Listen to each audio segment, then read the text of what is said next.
నేడు Gachibowli indoor stadium అంతర్జాతీయ అందాల పోటీకి వేదికైంది. మిస్ వరల్డ్ లో పాల్గొంటున్న 109 దేశాల కంటెస్టెంట్లు ఉదయం 9 గంటల నుంచి మధ్యాహ్నం 1 గంట వరకు వివిధ క్రీడా పోటీల్లో పాల్గొననున్నారు. American, Caribbean, Africa, Europe, Asia, Oceania విభాగాలుగా వీరు విభజించబడ్డారు. మొత్తం 10 స్పోర్ట్స్ ఈవెంట్స్ లో వీరు తమ ప్రతిభను చాటుకోనున్నారు. ఈ క్రీడా సంబరం మరి కాసేపట్లో ప్రారంభం కానుంది. అందాల రాణులు క్రీడా స్ఫూర్తిని ఎలా ప్రదర్శిస్తారో చూడాలి.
నేడు గచ్చిబౌలి ఇండోర్ స్టేడియం అంతర్జాతీయ అందాల పోటీకి వేదికైంది. మిస్ వరల్డ్ లో పాల్గొంటున్న కంటెస్టెంట్లు 109 దేశాలకు చెందిన వారు ఈ రోజు ఉదయం 9 గంటల నుంచి మధ్యాహ్నం 1 గంట వరకు వివిధ క్రీడా పోటీల్లో పాల్గొననున్నారు. ఇదే అంశానికి సంబంధించిన పూర్తి వివరాలను మా ప్రతినిధి సుచిత లైవ్ లో అందిస్తారు. సుచిత, చెప్పండి, ఇప్పటికే కంటెస్టెంట్లు అక్కడికి చేరుకుని ఉంటారు. ఎంతసేపట్లో ఈ స్పోర్ట్స్ ప్రారంభమయ్యే అవకాశం ఉంది? ఏ గేమ్స్ ప్రధానంగా పెట్టబోతున్నారు? ఎస్ సార్, థ్యాంక్ యూ భువన గారు. అండ్ ఈ రోజు మన గచ్చిబౌలి ఇండోర్ స్టేడియంలో అయితే మిస్ వరల్డ్ పోటీలో భాగంగా స్పోర్ట్స్ ఫినాలే జరగబోతుంది. దీనిలో భాగంగా అయితే ఈ రోజు ఆల్రెడీ 8 నుంచే ఇక్కడ అనేవి ప్రోగ్రామ్స్ స్టార్ట్ అయినట్టుగా తెలుస్తుంది. 8 నుంచే కంటెస్టెంట్స్ అందరూ ఇక్కడికి రీచ్ అయ్యి ఇక్కడ చేస్తున్నారు. ఆల్రెడీ ఇక్కడ భద్రత పరంగా కూడా మనం చూసుకుంటే భద్రత కూడా చాలా గట్టిగా ఏర్పాటు చేసినట్టుగా తెలుస్తుంది భువన గారు. అంటే ఈ భారత్ పాక్ ఉద్రిక్త పరిస్థితుల్లో ఏ దేశాల నుంచి వచ్చిన వారికి ఎవరి మీద ఒక చిన్న చెయ్యి పడినా కూడా అది ప్రపంచ దేశాలు మొత్తం భారత్ వైపు వేలెత్తి చూపించే పరిస్థితి వస్తుంది. ఆ పరిస్థితి రాకుండా ఉండాలనే ఆలోచనతో అయితే తప్పకుండా గట్టి భద్రతనే ఏర్పాటు చేశారని చెప్పుకోవాలి. ఇంకొకటి ప్రోగ్రామ్ మనం చూసుకున్నట్లయితే Europe and Caribbean, Africa, Europe కాంటినెంట్స్కి సంబంధించిన వాళ్ళందరూ అయితే ఇక్కడైతే ఈరోజు స్పోర్ట్స్ ఈవెంట్లో పాల్గొనబోతున్నారు. దీనిలో భాగంగా ఈరోజు ఇప్పుడు 9:45 నుంచి అయితే మణిపురి మార్షల్ ఆర్ట్స్ ప్రదర్శన కూడా జరగబోతుంది. దీని తర్వాత మన స్కేటింగ్ ప్రోగ్రామ్, అది కాకుండా మిస్ వరల్డ్ కంటెస్టెంట్స్తోని మన యోగా, ఇండియాలో చాలా ఫేమస్ అయిన యోగా కూడా చేయించబోతున్నారని తెలుస్తుంది. దీంతోపాటు badminton, knockout round, shot put, chess, basketball, football, penalty shoot ఇవన్నీ కూడా ఆడించబోతున్నట్టుగా తెలుస్తుంది. అయితే షటిల్, ఫిట్నెస్ అని కూడా చేయించబోతున్నారు. ఇంకొకటి, మన ఇండియాలో ఎంతో ఫేమస్ అయిన కబడ్డీ కూడా 110 దేశాల నుంచి వచ్చిన వారితో కబడ్డీ కూడా ఆడించబోతున్నట్టుగా తెలుస్తుంది. అండ్ లాస్ట్గా అయితే పూర్తిగా జుంబా డాన్స్తో అయితే ప్రోగ్రామ్ని క్లోజ్ చేసేలా తెలుస్తుంది భువన గారు. ఇంకొకటి, ఇక్కడ మనం చూస్తున్నాం ఆల్రెడీ చాలా వేరే స్కూల్స్ నుంచి, కాలేజ్ నుంచి కూడా పిల్లల్ని తీసుకొచ్చి స్కూల్స్ నుంచి కాలేజ్ పిల్లల్ని తీసుకొచ్చి వాళ్ళకి ఒక మంచి స్పోర్టివ్ ఫీలింగ్ అనేది వచ్చేలాగా మిస్ వరల్డ్ కంటెస్టెంట్స్తో పాటు గేమ్స్లో పాల్గొనేలాగా కూడా చేస్తానని తెలుస్తుంది భువన గారు. అలాగే సుచిత, నిన్న చైనాకు చెందిన ఒక కంటెస్టెంట్ కి హెల్త్ బాగోలేదు అని చెప్పి కూడా మనకి వార్తలు అయితే వచ్చాయి. మరి ఆమె కూడా ఈ స్పోర్ట్స్ లో పాల్గొంటున్నారా? అంటే ఈ ప్రస్తుతానికి అయితే ఆవిడ హెల్త్ కొంచెం బాగానే ఉంది, ఇప్పుడైతే కోలుకున్నారు అని అయితే తెలుస్తుంది. కాకపోతే ఇంకా స్పోర్ట్స్ పాల్గొంటున్నారా లేదా అనేది అయితే ఇంకా మనకు కరెక్ట్ అప్డేట్ అనేది రాలేదు. కాకపోతే ఇప్పుడైతే ఆవిడ కోలుకున్నారు, బాగానే ఉన్నారనేది సమాచారం వచ్చింది భువన గారు. ఆవిడనే కాదు చాలా మందికి కూడా హెల్త్ ఇష్యూస్ వచ్చాయని తెలుస్తుంది. ఎందుకంటే వాళ్ళ వాళ్ళ వాళ్ళ వాళ్ళ కంట్రీలో ఉన్న హ్యూమిడిటీ కానీ టెంపరేచర్స్ కానీ మన ఫుడ్ హ్యాబిట్స్ కానీ అన్ని డిఫరెంట్గా ఉంటాయి కదా, దానికి దీనికి డిఫరెన్షియేషన్ వచ్చేసరికి వాళ్ళు అడాప్ట్ అవ్వలేక కూడా చాలా మందికి హెల్త్ ఇష్యూస్ వస్తున్నట్టుగా తెలుస్తుంది. కానీ చాలా మంది అయితే అడాప్ట్ అయ్యి బాగానే ఉన్నారు. ఇంకొంతమందికి అయితే చిన్న చిన్న హెల్త్ ఇష్యూస్ మేజర్గా కూడా ఏం లేవు, చిన్న చిన్న వస్తున్నాయి. చాలా మంది సెటిల్ అవుతున్నారు ఇక్కడే.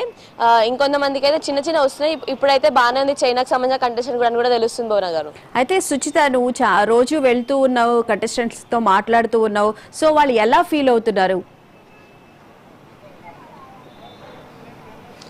వాళ్ళు ఎంత బాగా మాట్లాడుతున్నారంటే నిజంగా వాళ్ళ దేశంలోనే జరిగితే గనక వాళ్ళకి సంబంధించిన మీడియాతో అయితే ఎంత బాగా మాట్లాడి ఎలా ట్రీట్ చేస్తారో అంతకన్నా ఇంకా చాలా బాగానే మాట్లాడుతారని చెప్పుకోవాలి. చాలా స్వీట్గా అసలు వచ్చిన ప్రతి ఒక్కళ్ళని కూడా చాలా స్వీట్గా దగ్గర తీసుకొని మాట్లాడడము, వాళ్ళ ఎక్స్పీరియన్సెస్ షేర్ చేసుకోవడం.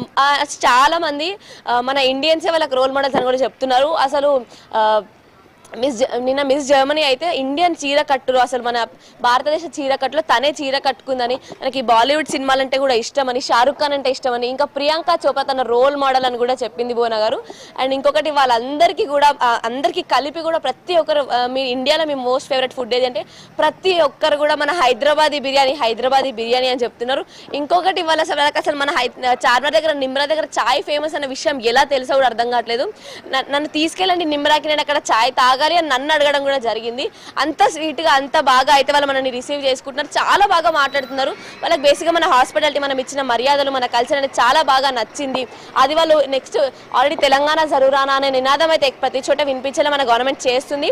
అండ్ మళ్ళీ ఒకసారి Telangana will come back to Telangana, మళ్ళీ మేము ఖచ్చితంగా హైదరాబాద్ వస్తాము, హైదరాబాద్ మాకు చాలా అంటే చాలా నచ్చింది అని చెప్తారు భువన గారు. రైట్, మీరు చెప్పిన దాన్ని బట్టి చూస్తూ ఉంటే హైదరాబాద్ బిర్యానీ సో అందరికీ కూడా నచ్చింది అనే విధంగా కూడా వాళ్ళు ఫుడ్ కూడా ఎంజాయ్ చేస్తున్నారు అనిపిస్తూ ఉంది.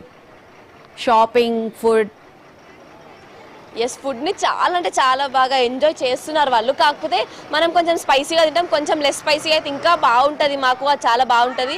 కానీ ఫుడ్ని అయితే చాలా ఎంజాయ్ చేస్తాం. ఇంకా డెజర్ట్స్ కానీ స్వీట్స్ కానీ చాలా బాగా ఎంజాయ్ చేస్తాం. ఫుడ్ అనే కాదు, ఇక్కడ వాళ్ళు చాలా మర్యాదగా చూసుకుంటున్నారు మమ్మల్ని. ప్రతి విషయంలో కూడా వాళ్ళకి మీ కల్చర్ కానీ మీ చీర కట్టు కానీ ప్రతి ఒక్కటి కూడా బాగుంది అని చాలా బాగా మనల్ని బాగా పొగుడుతూ మన గురించి పొగుడుతున్నారు భువన గారు. వాళ్ళకి చాలా నచ్చింది యాక్చువల్లీ మన హైదరాబాద్ కల్చర్. కానీ ఇంకొకటి వాళ్ళు చాలా స్పెసిఫిక్గా చెప్పింది ఏంటంటే చార్మినార్ దగ్గరికి వెళ్ళినప్పుడు అరబీ మర్ఫా కొట్టి వాళ్ళని ఎలాగైతే వెల్కమ్ చేశారో ఆ అరబీ మర్ఫాకి అయితే ఇంకొకసారి కొడితే స్టెప్ వేయడం కూడా రెడీగా ఉన్నాము అని కూడా చెప్పారు. వాళ్ళకి అంతగా నచ్చింది మన హాస్పిటాలిటీ కానీ మన మర్యాదలు కానీ. వాళ్ళు ఖచ్చితంగా హైదరాబాద్కి తిరిగి వస్తాం, తెలంగాణ సర్వే మేము తప్పకుండా ఫాలో అవుతాం, హైదరాబాద్కి తిరిగి వస్తామని చెప్తున్నారు. Right, thank you Suchitha. ఈరోజు వాళ్ళు స్పోర్ట్స్ డేని కూడా ఎంజాయ్ చేయాలని చెప్పి కోరుకుందాం.